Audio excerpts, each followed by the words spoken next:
یہ لوگ جو گھبرائے رہتے ہیں، مایوس رہتے ہیں، کیا دیکھو جی اتنی کوشش کی، اتنی کاوش کی، ہمیں بھی لوگ مشورہ دیتے ہیں، کہتے ہیں اتنے درس دیتے ہو فائدہ کیا ہوتا ہے، اتنے درس دیتے ہو، ہر سال بندہ آتا ہے درس سنتا ہے، بدلا تو نہیں، ویسے کا ویسا ہے۔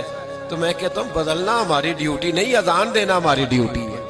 مؤذن کو حکم ہے کہ تو اذان پڑھ، کسی جگہ یہ حکم بھی ہے کہ ڈنڈا لے کے نکل جا، جو نماز پڑھنے نہ آئے اسے مار، یہ حکم ہے کسی جگہ؟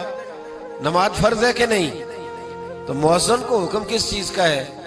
تو اس نے ڈیوٹی کرنی ہے اذان پڑھنے کی۔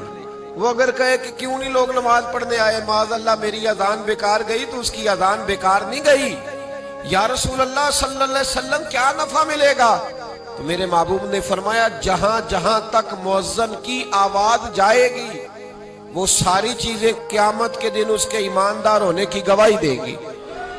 ایک صاحب مجھ سے کہنے لگے بچوں کو حرام بھی نہیں کھلایا، محنت کر کے کھلایا ہے، ان کی پرورش بھی کی ہے، ان کی نگرانی بھی کی ہے، کمی اور کوتاہی کوئی نہیں چھوڑی، بچے پھر بھی بگڑ گئے۔ حضور پتہ نہیں کہاں کمی رہ گئی، ساری رات سوچتا رہتا ہوں۔ میں نے بڑا سمجھایا، میں نے کہا بزرگوں آپ بلا وجہ پریشان ہیں، یہ اللہ کا نظام ہے۔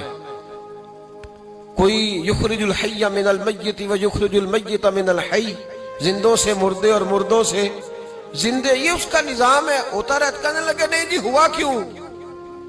تو میں نے کہا یہ سوچنا آپ کی ذمہ داری نہیں، یہ آپ کی ڈیوٹی یہ نہیں۔ کہنے لگے جی کیوں ہوا؟ تو میں نے کہا بتلائیے، نوح علیہ السلام نے 950 سال، بلکہ اعلیٰ حضرت نے لکھا ہے 1500 سال کی روایت بھی ملتی ہے، 1500 سال تک تبلیغ کی حضرت نوح نے، جو آدم ثانی ہے، اپنا بیٹا کافر ہی رہا، اپنی بیوی کافرہ ہی رہی۔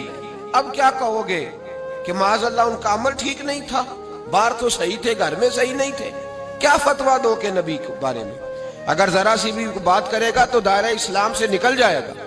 اس کا مطلب یہ ہوا، رزلٹ یہ نکلا کہ پیغمبر تو وہ ہوتے ہیں جن کی تربیت اللہ کر کے بھیجتا ہے، تو اللہ تبارک و تعالیٰ کے تربیت یافتہ تبلیغ کرتے رہے، لیکن جس کے مقدر میں کفر تھا اس کا کفر بدل نہ سکا۔ وجہ کیا ہے؟ وجہ بھی بڑی خوبصورت لکھی ہے امام راضی نے۔ امام راضی رحمت اللہ علیہ فرماتے ہیں بارش جب پڑتی ہے نا تو بارش پوچھتی نہیں کہ تو پتھر ہے کہ زرخیز ہے، بارش تو برس رہی ہوتی ہے۔ زمین زرخیز ہو تو گھاس اگاتی ہے، اور اگر پتھر ہو تو کچھ بھی نہیں اگتا۔ فرماتے ہیں پیغمبر اور نبی تو تبلیغ کرتے رہے، لیکن جس نے دل پہ ہی پتھر لگا لیا ہو اس پر کوئی اثر نہیں ہوتا۔ تو بھائی محنت کرنا تیری ذمہ داری ہے۔